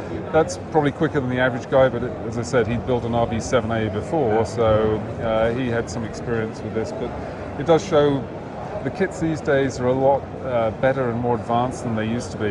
If you go back to the beginnings of Van's aircraft back in the mid-70s, the kits were essentially just pieces of sheet metal and aluminum angle, and you made all the parts. Now the kits, all the parts are made for you. It's really an assembly process. Maybe not quite as simple as IKEA furniture, but the basic principle is the same. The holes are all there, you get the fasteners, the plans tell you what to do, and you're essentially putting the thing together. You actually fabricate very little, a small amount, partly to comply with the 51% rule that you have to build the majority of the airplane. But the kits are so advanced now that they really do go together a great deal quicker than they used to even 5 or 10 years ago. Well, I know, and that's one of the biggest advantages. I know, having flown quite a bit in the U.S., that 51% rule and building your own airplane, it actually allows you to do your own inspections on the airplanes, correct? That's correct, yeah. For the most part, certainly in the United States, you can get your own repairman certificate.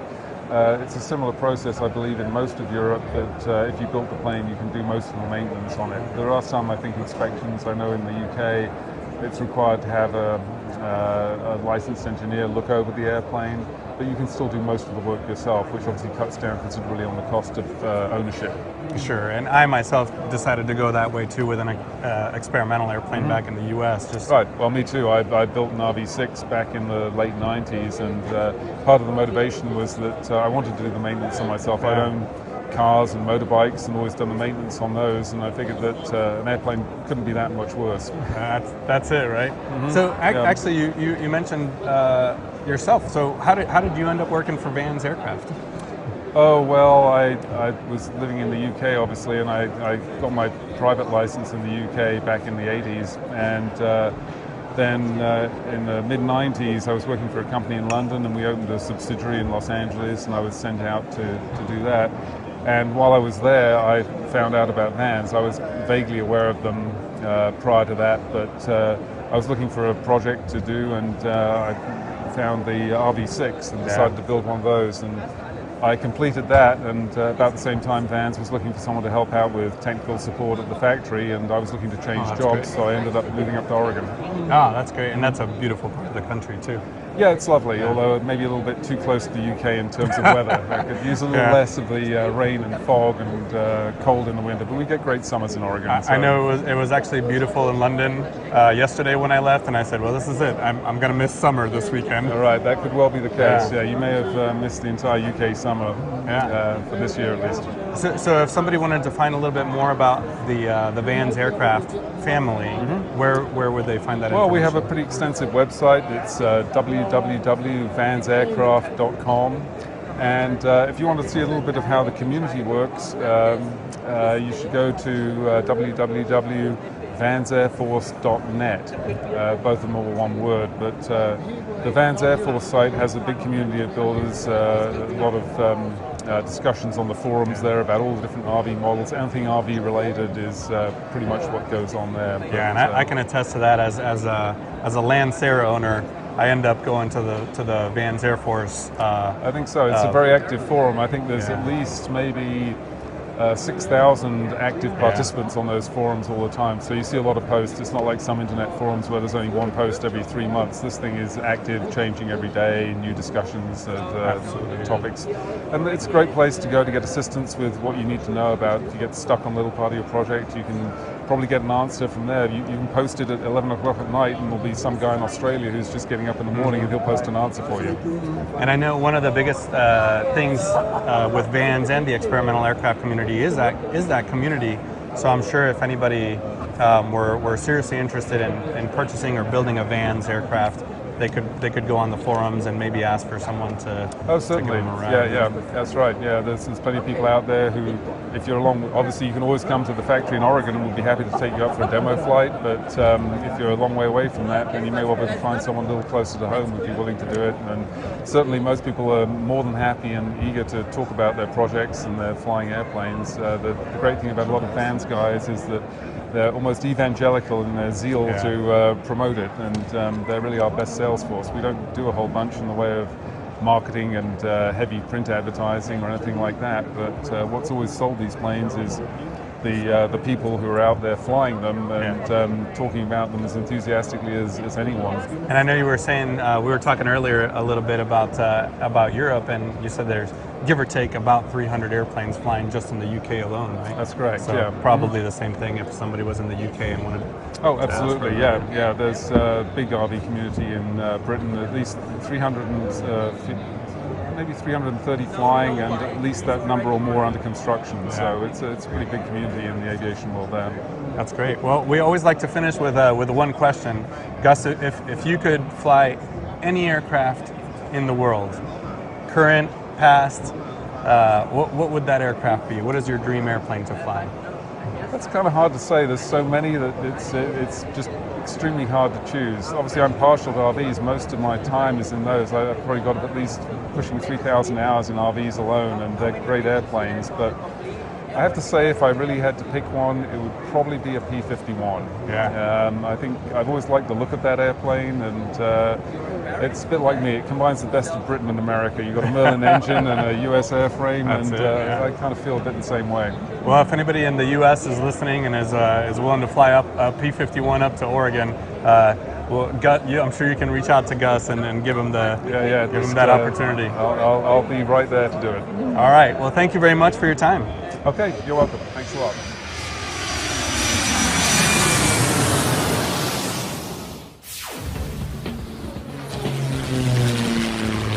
Find this and other great shows at the Aviation Media Network. TheVoicesInYourHead.com.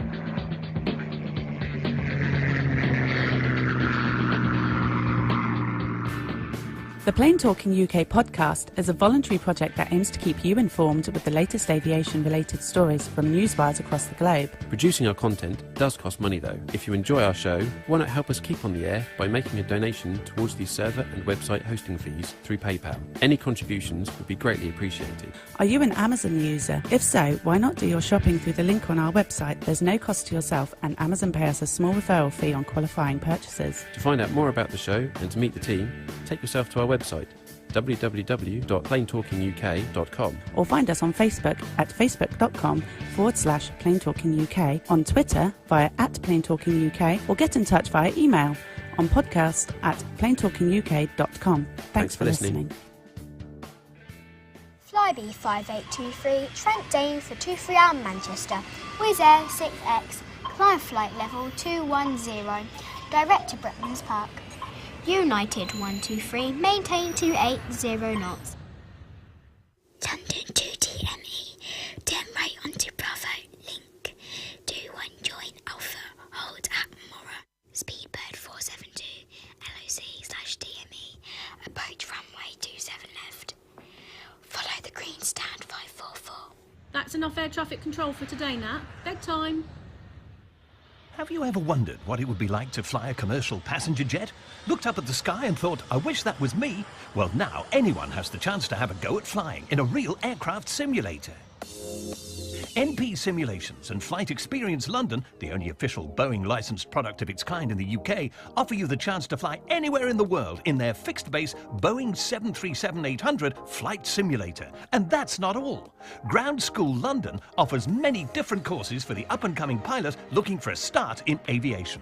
With prices starting at just £109, the sky's the limit. So for the ultimate flight simulator experience, or engaging preparatory courses, including those for schools and colleges, check out the websites at www.london.flightexperience.co.uk and www.groundsschoollondon.com, or call on 020 300 40 616. NP Simulations. Fly your dreams.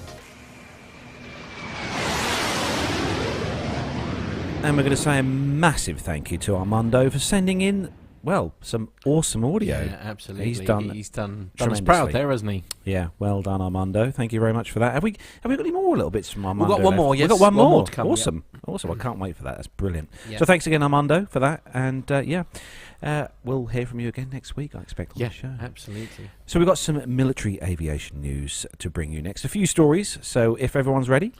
Nev? Yes, I am. Yes, I'm ready. Yes. Excellent. Let's go.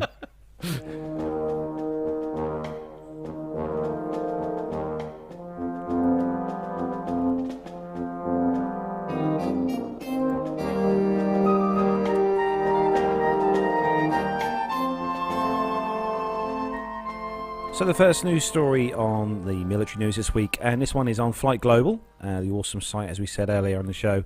And the headline is for any of those F-16 lovers. I know it's a jet that I've seen quite a few times in displays over the years. And the first F-16 to receive life extension modification rolls out of the shop. So the first F-16, an Air Force Thunderbird jet, was the first Lockheed Martin F-16 to have a service life extension. Modifications that will add more than 4,000 flight hours to the aircraft's lifetime. The aircraft is one of about 300 refurbished C and D models of the F-16s that will roll off the shop floor of the 573rd Aircraft Maintenance Squadron at Hill Air Force Base, Utah, after receiving structure strengthening modifications, the USAF announced on the May the 3rd. The F-16 service expansion program is aimed at keeping the fighters flying until close to 2050. The jets became operational in 1979. Blimey, they're a bit old, Matt, a bit like me and you. And were originally deemed airworthy for up to 8,000 flight hours, but will have their life extended to up to 12,000 flight hours as part of the program. The jets will receive a dozen structural modifications, including changes to their bulkheads, wings, and canopy. The Thunderbird jet presented some challenges. This is the largest structural upgrade we've ever done, said Joe Gardenhauer, a civilian leader in the 573rd AMXS. This program involves beyond the usual modifications into a standard package of repairs and is going to bring a stable workload into the depot for years to come. The Thunderbird jet was the first of 4 F-16s that will be used as a validation and verification aircraft. Maintainers will use lessons learned from these first aircraft to better establish the cost, workflow and timeline for the modification of future aircraft. Once the final process and workforce are in place, the USAF's goal is to complete each fighter in 9 months at a cost of $2.4 million. Blimey, that's quite an upgrade. But I remember seeing these jets for the first time many years ago at one of the air shows that used to happen here in the UK at the US Air Force bases here. And that was at the time, they were the bee's knees, the F-16, and still are a really good fighter jet. And it's good to see they've given them a bit of an extension of life. Yeah, I don't know. I always get a bit. I don't know how you feel about these, but I always get a bit nervous when they say they're going to extend the shelf life of these machines, because these airframes presumably have what they agree, like metal fatigue and stuff on the hulls and stuff. I mean, I don't know how they do a lot of work, don't they, on fatigue and making sure everything is absolutely airworthy. Obviously the F-16 is a awesome piece of machinery, isn't it? So if they manage to get some more life out of it, that's a good thing, isn't it? Oh no, I'm not saying that. I mean, I love everybody. I mean, even I had an F-16 fighter pilot computer game for my Atari 520 ST, which was absolutely awesome. But it was what tickled you there? I remember that. Yeah. I think I had that on the Atari. Yeah, well, that's what I had. I had an Atari 520 ST. That's it. Yeah, and it had the MIDI. It had the 5-pinned-in MIDI ports on the side, so you could plug a keyboard into it. And stuff. Fantastic! I used to spend hours playing that game, hours and hours and hours. So I mean, even back then, you were. Even back then, I knew absolutely nothing about aviation. That's correct. Yeah. Absolutely, it's. But it is. I mean, that kind of shows how. Bearing in mind, I was a teenager then, so it really does sort of highlight how long these things have been in the air. Actually, because an F-16. I mean, I would have been like sort of 12, 13, 14. And I'm like 41 now. It's interesting though they've chosen the Thunderbirds jet as the kind of first one they're going to do, but then I suppose these jets are put under quite a lot of pressure by the display team. Yeah, absolutely. So if it'll work for them, that's probably the reason. Yeah, for anyone. So next one. Yeah, indeed. Yeah, the next story is on the Flight Global. No, it's not. It's it's on Popular Mechanics. Sorry, because I was putting the picture. Anyway, nobody cares. Shut up, Smith. The Popular Mechanics is the website, and the headline is: the Navy wants to give its bigger planes a way to shoot down missiles.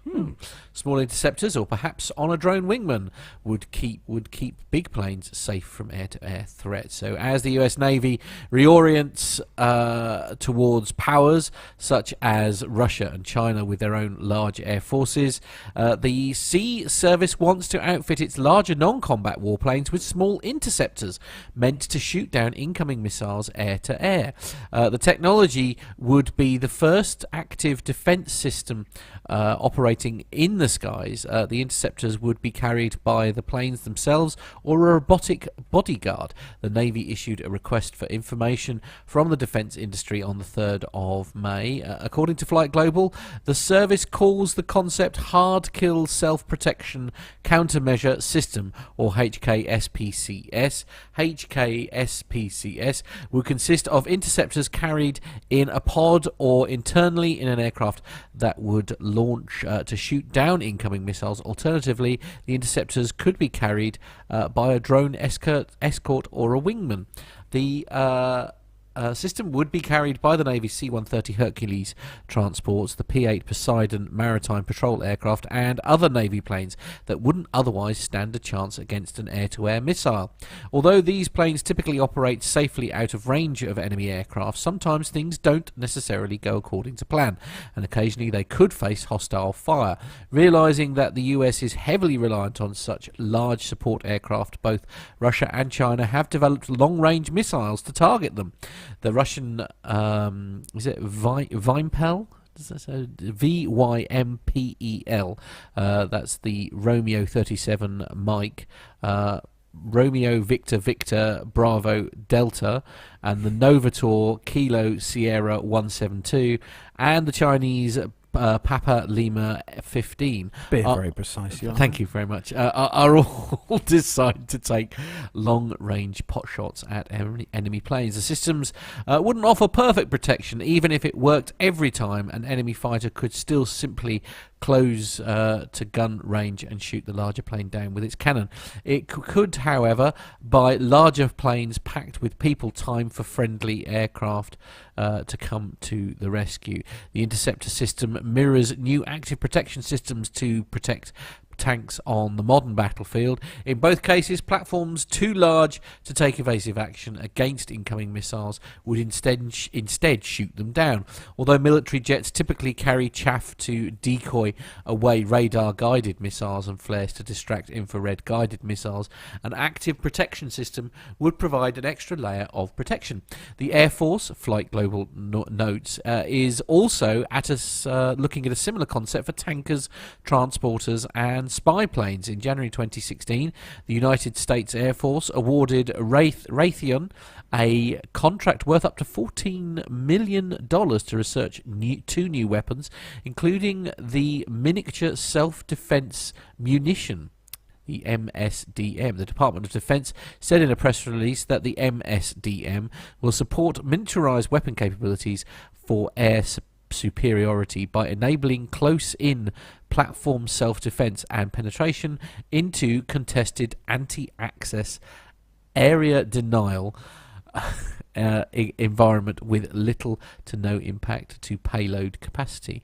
I mean, it's part of me sort of thinking I'm surprised they haven't thought about this before, perhaps. Well, no, I do see that point that, you're in something like a P-8 Poseidon, you can't exactly open a window and fire a gun out the window at someone who's coming after you, but this would be a good idea, because some of the Hercules, as I know, and stuff, have the chaff launchers to tell or to persuade missiles to go elsewhere. But something like a P-8 Poseidon, obviously this is based on a Boeing 737, and they haven't got the ability to fire rockets and other various things, so they do need some protection while they're up there. Yeah, absolutely. Just to sort of, you're saying again, you've got some of these transports have actually got people on board, and they're sort of ferrying them from one place to another, and of course they are very vulnerable because they aren't by definition carrying any kind of self-defense. It's a good idea. Yeah, it does make sense. Any thoughts, Nev? None. I'm ignorant on everything that you've said, except to say I'm so glad I didn't have to read that story out. There was some seriously difficult things to pronounce on that. So. I'll take that as a compliment. Thank you very much. That's the only one I'm going to get all night. Anyway. So, Nev, Good luck, Yes. Nev. Yeah. Luckily, a bit more straightforward. This is on thecomet.net, and that covers sort of northeast Hertfordshire and Bedfordshire area. And it says that the Shuttleworth collection is celebrating the RAF centenary with a sellout air show. And aircraft dating from the early days of aviation to the force's most modern fighter jet soared through the skies of Old Warden in front of a sellout crowd as the museum started its 2018 show season with a bang. The flying display began with the Eurofighter Typhoon roaring high overhead and finished with Britain's oldest airworthy aircraft, a Blackburn monoplane from 1912. Wow. Planes from both World Wars took the air as well, with a SE-5A biplane fighter, the only one of its type with First World War combat history, flying alongside a Sopwith Camel, making its air show debut.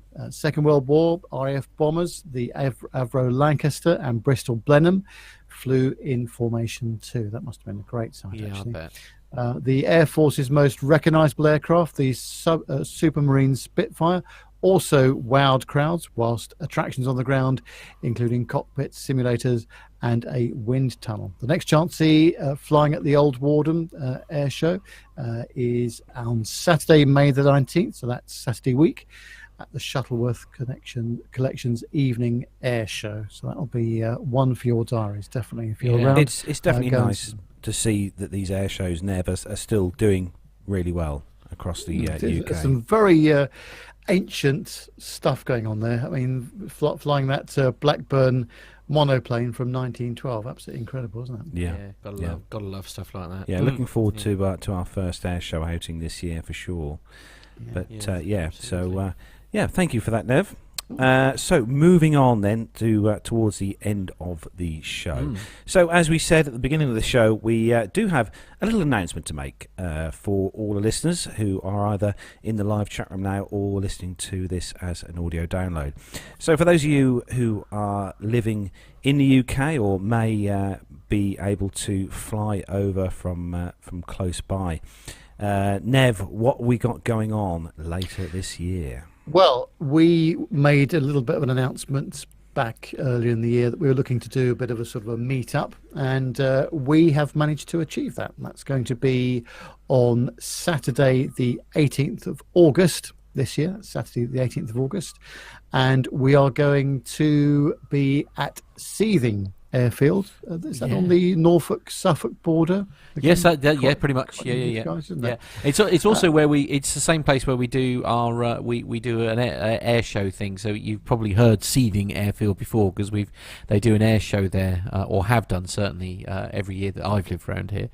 And it's right there. But as I say, you don't have to fly necessarily, do you? It's not just it's great that we've managed to get permission for us to do some flying into Seething. That's absolutely brilliant. So if you are around and you would like to come along, please do so. We're going to have some barbecue food there. We're going to be doing a live broadcast from there as well, and some recording and interviews and the usual stuff that we normally do. But, absolutely. It's going to be a fantastic weekend, and I just hope that the weather is kind to us, because that's really important. Yes, although there is a big hangar that I think there are a few hangars there, so I don't think we'll get wet.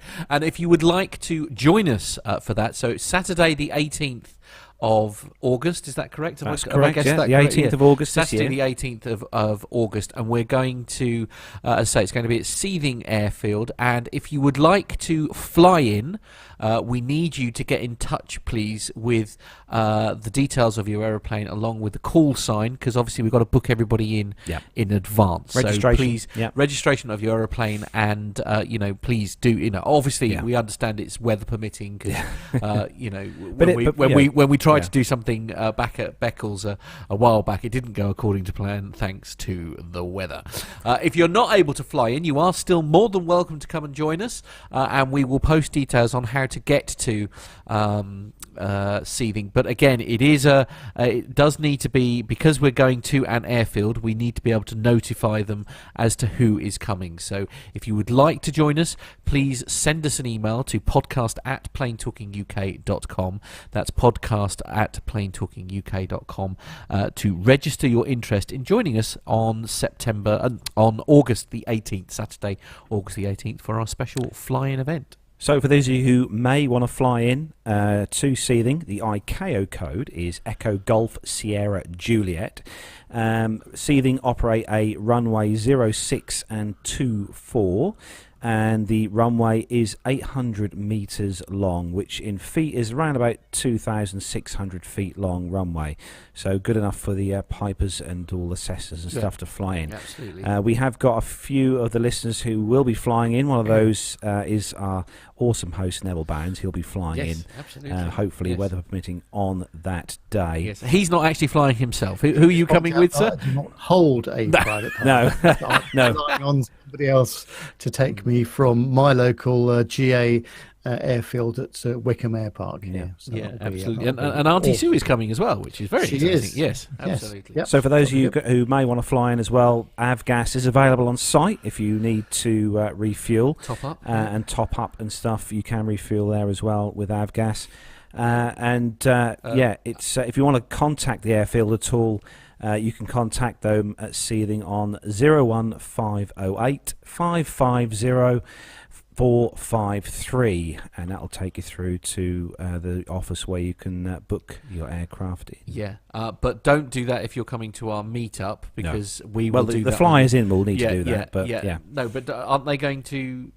Presumably, we're booking them in, aren't we? Yeah, we've got to send the details through to the guys through Dan. That's just for information for the GA pilots. Yeah, right. For the technical information they may need to know, Matt. Yeah, no, that's a fair point. But if you want to actually book your aircraft in, then please contact us here, and Carlos will deal with those personally. So it will be podcast@planetalkinguk.com, and then you can get in touch. Yeah, as we said, there will be barbecue on the go. I don't know whether Matt is going to be in charge of that. Yes, I should be in charge of the barbecue. Matt will be in charge of the barbecue. So he'll be in charge. I am the barbecue king. He's the barbecue king. And as Matt said, and Nev said, we are going to do a live show from there. So we're going to broadcast a live show. And it'll be great to have as many of the listeners there as we can. So make sure, if you want to come, let us know. Yeah, please do. Yeah, so if you can't, you say, you don't have to fly in. You're more than welcome to drive. You're more than welcome to drive down. That's what I'm going to be doing. Yeah, I'm not going to be cycling. We've got a lot of satellites. We have got a lot of stuff to take. To be fair. Yeah, absolutely. So we're hoping to sort of get enough people there to do a bit of a live show and that. But I mean, we've already got about 12 people that have confirmed already, so it's going to be a good event. So and this is really off the back of the 200th, isn't it? Yeah, because several people sort of expressed an interest in us organising one. But we'll say a big thanks as well to Dan, who has done a lot of the sorting out of this for us, and all of those on the board at Seething. At Seething, big thanks to you guys for allowing us to do it. Yep. So so get in touch and look forward to seeing you all in August. Absolutely. Yeah. So podcast@planetalkinguk.com. I have a little announcement to make as well, in the fact that I couldn't really allude to it before because everything's all been firmed up now. So regular listeners to the show will know of a certain Mr. Grant McKerran, who is obviously part of the soon to come to an end, I'm sorry to say, the Plane Crazy Down Under website. Anyway, he is coming to... What did I say? You said website. Did I? Yeah. Right. What is a website too? Shush. Anyway, he is coming to Europe, which is very exciting. Unfortunately, he's not coming here to the UK. He is flying in to Rome, and myself and Owen and Jenny and Grant McKerran are all hopefully going to be about on the Monday afternoon for a little bit of a meetup. So if any listeners other than those that I've mentioned would like to join us, do please also get in touch. So we're arriving on Monday the 4th of June, so that's Monday the 4th of June, so that's not that far away actually, before I get on my plane and and off we go again. So that's Monday the 4th of June, and a little bit of a meet-up in Rome. I don't know the complete itinerary yet, but if you would like to, or if you are in the area and would like to join us, then please do again get in touch, podcast@planetalkinguk.com. So myself and Owen will actually be in Rome the 4th, 5th and 6th of June, but Grant is only going to be available he's only going to be available basically on the Monday afternoon and evening, so that's Monday the 4th of June. So if you are able to join us, we would love to have you there. And so we're going to have a little bit of hopefully a bit of a PT UK meetup in Rome on the 4th of June. Details of that to be confirmed as and when I've worked it all out. But yes. So I'm just reading through the chat room there. Yeah. And Richard King, he's off. He's got to go and pick his daughter up, Imogen, from a friend's birthday disco. And he says, it says a lot about my social life when my 9-year-old goes out more than me. Yeah. I know. It's a bit of a shame. Oh. Yeah, it's all part of the fun. So yes, that's really where we have to sort of bring things to a close, I'm afraid. But, so we're going to say a big thanks to everyone who's joined us in the live chat room tonight.